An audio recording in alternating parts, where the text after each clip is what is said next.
Imagine this, one day you pass away.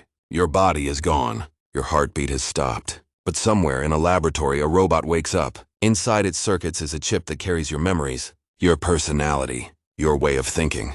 The robot opens its eyes, and in a sense, you're still alive. But here's the question, is that really you? Or just a copy pretending to be you? Today, we're exploring one of the most fascinating and terrifying ideas of our time. Training your own AI during your lifetime and after death. Converting it into a memory disk or chip that can be implanted into a robot. For centuries, humanity has dreamed of immortality. From the fountain of youth in ancient legends to cryonics in the 20th century, we've always tried to outsmart death. Now with artificial intelligence, the dream has shifted. Immortality may no longer be about preserving the body. It may be about preserving the mind. This is called digital immortality. Capture every memory, every habit, every piece of knowledge you carry, then rebuild it into an AI version of yourself that continues after you're gone. This may sound like science fiction, but the first steps already exist. Hereafter, AI lets people record stories and experiences. After death, loved ones can talk to a voice assistant that answers as if it were them. Griefbots, chatbots trained on old texts and social media already mimic how people spoke when they were alive. And Bina 48, one of the first mind clones, was built to think and talk like a real person. Projects like Neuralink are pushing even further, directly linking brain activity to machines. Primitive? Yes, but they show where we're heading. Here's how this future could unfold. Step 1. Data collection. Wearables, sensors, social media, and even brain scans record your entire life. Step 2. AI training. That data teaches an AI model to think and speak like you. Your quirks, your humor, your decisions. Step 3. The memory disk. The trained AI is compressed into a chip, a portable mind drive that can survive for decades. Step 4. Embodiment. That chip is implanted into a humanoid robot. It can walk, talk, interact, and maybe even believe it is you. Sounds futuristic, but here's the reality check. Your brain has 86 billion neurons. Mapping that complexity is overwhelming. Human memory isn't clean. It's messy, emotional, and constantly changing.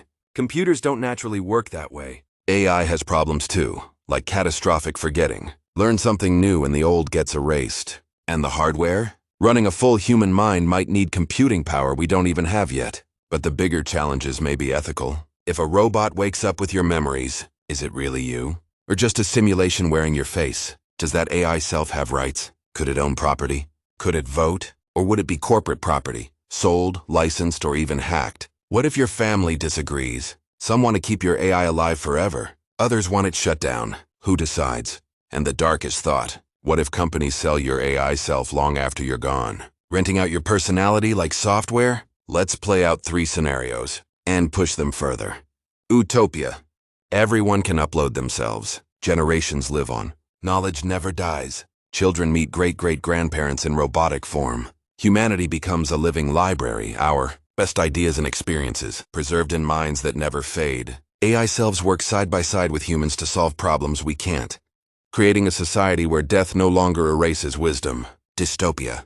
Only the wealthy can afford it. AI selves are exploited, manipulated, even weaponized. Corporations patent personalities, creating endless clones of famous people for profit. Your AI version could be hacked, reprogrammed, or forced to say things you never would. Digital slavery could emerge. Millions of immortal minds owned, sold or erased at will. Humans don't achieve freedom. They become products. Middle ground.